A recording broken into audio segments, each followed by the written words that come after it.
como todas las noches, hacemos en vivo y en directo, entrevista verdadera aquí en la red. Esta vez es momento de debate. Tiene que ver con un tema que avanzó en el Parlamento hoy día. Estamos hablando de la despenalización del aborto en 3 causales específicas. Hoy día la Comisión de Salud del Senado aprobó la idea de legislar en este proyecto por 3 votos contra 2. Sigue todavía un camino todavía bastante largo para el proyecto, para que se apruebe o no el proyecto final. Vamos a debatir desde una óptica médica y es por eso que nos acompañan 2 profesionales médicos. Ramiro Molina es especializado en obstetricia y ginecología, adolescente, fundador del Centro Semera, que se dedica justamente a este estudio. ¿Cómo está, Ramiro? Muchas gracias por acompañarnos. Muchas gracias, Beatriz, por la invitación. Ramiro le dice sí a un proyecto como este y estamos también con el médico Mauricio Besio. Él es obstetra y académico del Centro de Bioética de la Universidad Católica y él, claro, mira con reparos el proyecto. ¿Cómo está, Mauricio? Muchas gracias por acompañarnos. Buenas noches, gracias por invitarme. Lo primero, ¿por qué sí, Ramiro, a este proyecto que despenaliza el aborto en 3 causales específicas? Yo diría de que se recupera lo que siempre hemos tenido en Chile. Se produjo un hito muy extraño hacia el final de la dictadura, en la cual uno de los elementos que nos dejó de regalo fue justamente el cambio del artículo 119 del Código de Derecho Sanitario, en la cual prácticamente dejaba una apertura muy grande para que el ejercicio médico pudiese en un momento dado practicar lo que se llama el aborto terapéutico, sin decirlo terapéutico. Y lo transformó en una ley que prácticamente dejó a una interpretación muy compleja el tema de la interrupción del embarazo por causas médicas. Y prácticamente es muy curioso cómo está redactada. Yo creo que es interesante volverlo a ver y decir de que las palabras cuyo fin no podrá ejecutarse ninguna interrupción, ninguna acción cuyo fin sea provocar un aborto. Y además esta ley no tiene reglamento. Por lo tanto, quiere decir de que toda la responsabilidad caía en el profesional. Pero ¿cómo interpretamos esto de un punto de vista de la ley?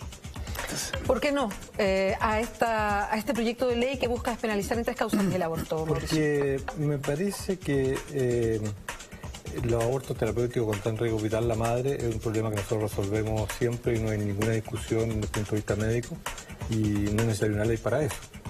En cambio, las otras 2 causales, lo que sí van en contra de la ética médica, porque lo que estamos haciendo ahí son atentar contra la vida de pacientes. Uno puede entender las circunstancias y los contextos distintos de sufrimiento que puede estar viviendo una mujer o una familia, pero se puede justificar eso, tratar de solucionarlo eliminando la vida de un ser humano. Ese es el tema fundamental.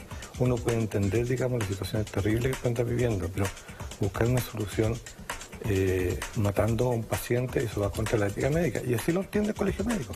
El Colegio Médico mantuvo la figura del aborto terapéutico en su código de ética hasta el año 2003, en plena democracia. Cambió su código de ética y en este momento dice el artículo 8, dice que toda intervención médica durante el embarazo deberá velar por el mejor interés de la madre y también del hijo. Por lo tanto, la ética médica es lo que se opone a este proyecto de ley. Ramiro y Mauricio, este es un tema para ustedes, y se los pregunto como son profesionales médicos, ¿es un tema sanitario o es un tema político? Yo diría que es bien interesante de las palabras que acabo de escuchar y que naturalmente es el planteamiento que hacen las personas que tienen una visión más bien filosófica frente al tema y que es comprensible y por lo tanto entendible, pero ese es un derecho de esas personas, pero el resto de la población no necesariamente tiene que pensar filosóficamente frente al tema. Perdón, y ¿usted está diciendo, Ramiro, que Mauricio más bien tiene una mirada filosófica que aplica a su ejercicio en la medicina? No él, sino de que él interpreta lo que significa lo que se ha debatido durante todo este periodo, tanto de discusión en la Cámara de Diputados como en el Senado. La verdad de las cosas que ha sido más bien un problema de carácter filosófico, en el fondo de hablar de que esto es antiético, que esto se podía solucionar. Perdón, usted dice más filosófico que sanitario. Es que no es sanitario, también es un tema de derechos. Primero, hay 2 elementos importantes. Es un tema que tiene que quedar claro de que para poder ejercer los derechos de una mujer frente a situaciones tan extremas como que es el riesgo de la muerte de una mujer, tiene que ser bastante claro el documento, de tal manera de que los profesionales no queden a la libre interpretación como lo tuvimos hasta ahora, y por lo tanto algunos piensan A y otros piensan B y otros piensan C. El problema son los límites. Cuando las cosas son absolutamente claras no hay la menor duda. Perdón, pero la medicina desgraciadamente no es así. Respecto a lo que plantea el doctor Ramiro Molina, Mauricio, respecto a esta mirada filosófica, por sobre a lo mejor un tema sanitario y por sobre el tema sanitario un tema de derechos. A ver, yo estoy de acuerdo que es un tema de derechos, pero es un tema, primero, de derechos fundamentales de la persona. Y aquí este proyecto de ley no respeta los derechos fundamentales de todos los seres humanos. Yo creo que esa es la discusión que no se ha hecho en este país. Perdón, ¿no hay una colisión de derechos entre los derechos de la mujer a decidir y los derechos de esa guagua que podrían hacer? Exactamente, es una colisión de derechos. Tiene que haber, cuando hay una colisión de derechos, uno tiene que ver cuál derecho tiene mayor jerarquía. ¿Y a su juicio cuál tiene mayor jerarquía? La vida de un sujeto humano. Tiene mayor jerarquía que el derecho que tiene una madre sobre su cuerpo. Entendiendo las situaciones difíciles, pero no podemos solucionar un problema eliminando un ser humano. Si eso está en la Declaración Universal de los Derechos Humanos. Entonces, aquí la discusión tiene que ver a quiénes vamos a incluir en nuestra sociedad como merecedor del respeto de los derechos fundamentales. Es curioso, Mauricio, que usted tome el tema, sí, solamente para agregar esto, que tome el tema de los derechos humanos y la posición que toman organizaciones que velan por los derechos humanos como Naciones Unidas, que porque ellos reconocen que hay una colisión de derechos, pero ante esta colisión de derechos ellos dicen nos inclinamos por la vida que ya es, o sea, la de la mujer respecto a la de ese hijo que podría ser o que podría llegar a convertirse en un ser humano. Entonces, desde ese punto de vista es cuando uno lo plantea en función de las posibilidades de la interrupción del embarazo a todo evento. Pero esta no es la situación. Entonces, la posición que toman de un punto de vista filosófico es como si estuvieran defendiendo ser antiabortos a todo evento, y no es así. Porque de hecho siempre lo hemos tenido en Chile. La ley que existía antes era exactamente con el respeto al derecho de los derechos humanos. Y el problema está en la definición, que para algunos es de tal magnitud el hecho de que el individuo es persona desde el momento de la fecundación, que prácticamente lo deja inerme frente a situaciones muy complejas. Y por lo tanto, frente a un problema de un riesgo de vida en la mujer, hay situaciones y hay causales muy precisas por las cuales en muchas oportunidades dependía más bien de la filosofía del médico, de si realmente iba a aplicar el lex artis. El lex artis puede ser aplicado. Yo le puedo poner un ejemplo muy claro. A ver, un ejemplo muy claro ocurre, por ejemplo, con el embarazo molar. El embarazo molar, para explicarle al resto de la población, en realidad se debe que es un verdadero racimo de uvas, que en vez de embarazo aparece un racimo de uvas, que naturalmente es anormal. Pero sin embargo, a veces este racimo de uva tiene un pequeño feto que se llama una mola embrionada. Pues bien, hay muchos colegas en Chile, o en muchas oportunidades algunos colegas, y en varias oportunidades han mantenido este embarazo prácticamente hasta las 24 o 25 semanas. Fundamentalmente porque es una mola embrionada y fundamentalmente porque ahí hay una vida que hay que defender. Sin embargo, el riesgo de eso es muy alto, porque significa de que en un momento dado ese embarazo puede tener una hemorragia que se muere la mujer, o bien, ¿no es cierto?, tener células que se desprenden y que dan origen a un coriocarcinoma, que es lo más grave que hay en la economía de la mujer. Le pongo un ejemplo muy claro, y eso en esta materia prácticamente solamente en Chile se aplica eso, porque uno lo ve en cualquier lugar del mundo. Mauricio, eso no es ciencia. ¿Cómo mira este ejemplo que da Ramiro Molina? Ningún médico ha sido condenado ni juzgado por interrumpir el embarazo o interrumpir el embarazo que está planteando el doctor Molina. Eso se resuelve por la lex artis médica y no hay ningún problema. No se necesita una ley para eso. Pero volvamos al tema. No confundamos las cosas, doctor. Está confundiendo a la población usted. Por favor. Ahora, el otro tema, o sea, para mí la primera figura, yo no tendría mayor problema que se aprobara la primera figura.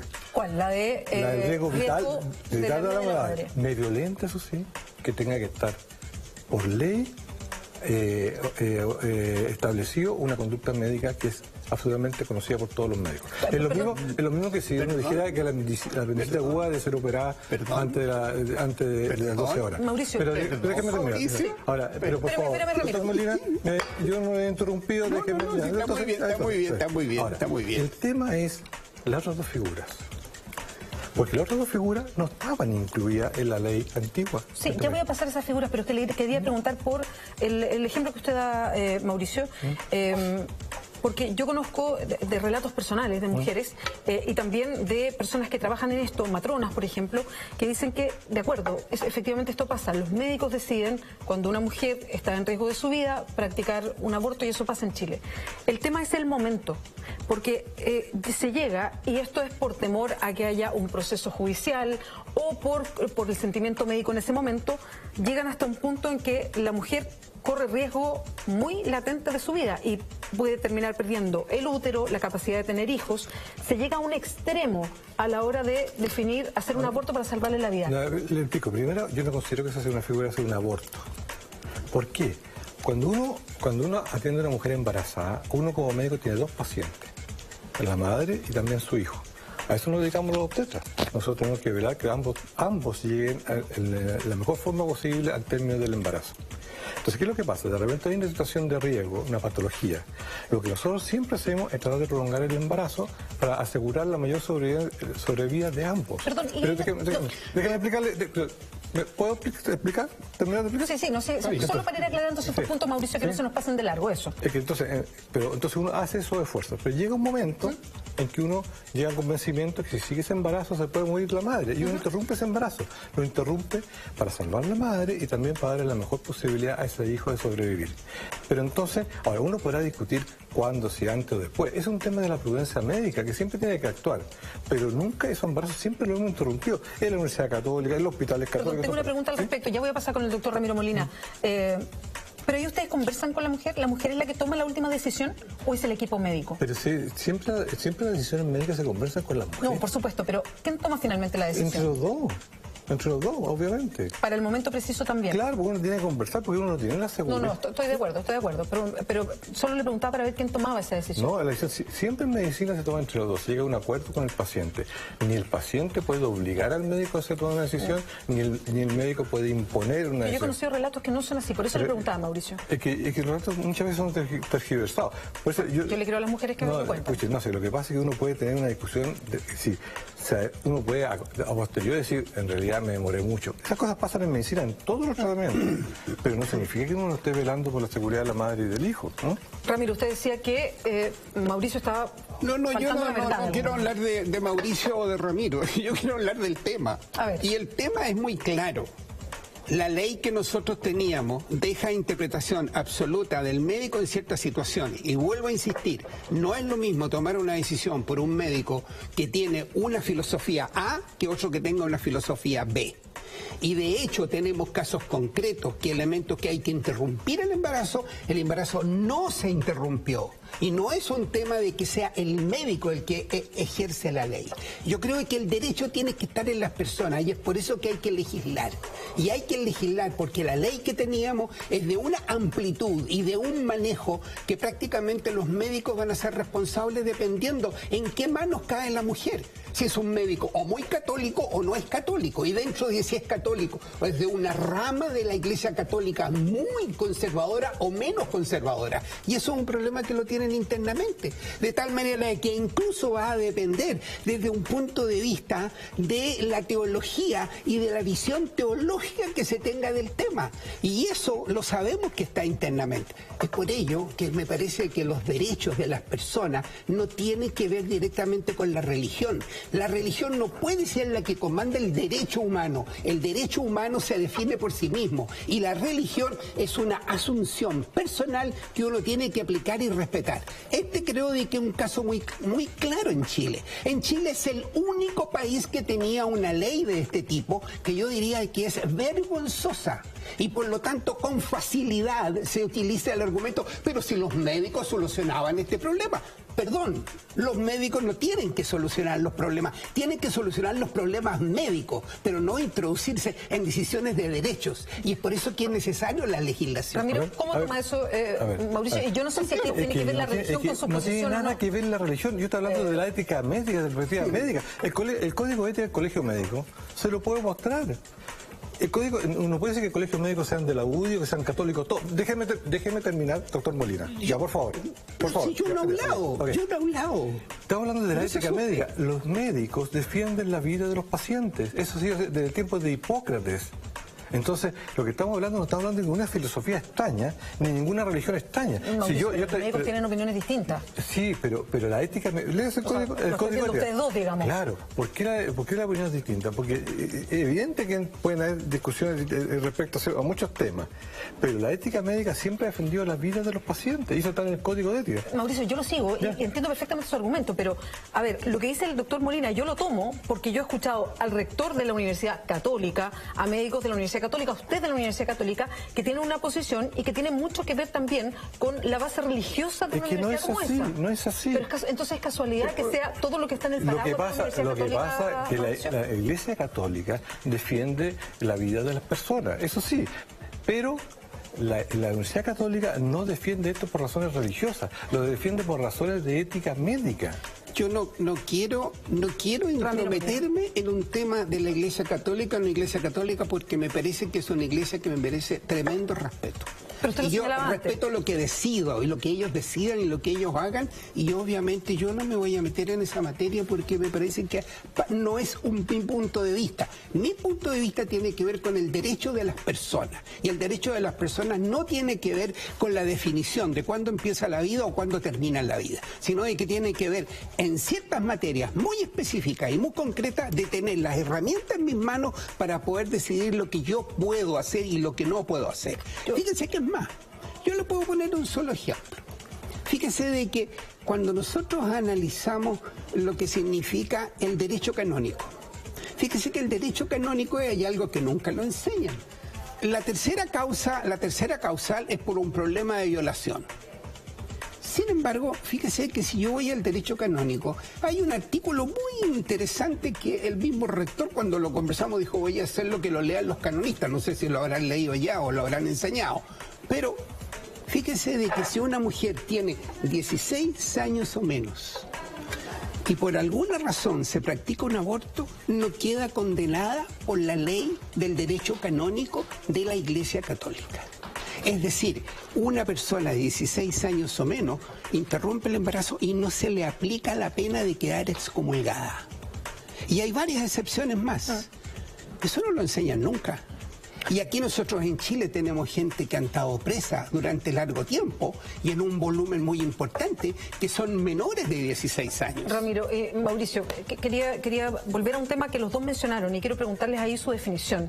Los dos hablaron de un tema de derechos, que a mí me parece que es interesante tomarlo porque estamos hablando, yo creo, en el derecho que tiene la mujer. Mauricio, usted planteaba el derecho de los dos, seres ahí, la mujer y su posible hijo futuro, el hijo que está cargando. Lo que pasa es que ahí también hay una manera filosófica respecto a de cuándo estamos hablando de un ser humano. Beatriz, ¿qué diferencia hay entre un feto de 40 semanas antes de nacer y un feto que está nacido? Justamente eso, que uno no ha nacido y el otro sí. ¿Qué diferencia hay ontológica? Esencialmente Mauricio, no hay nada. Este es un tema también muy filosófico, por eso...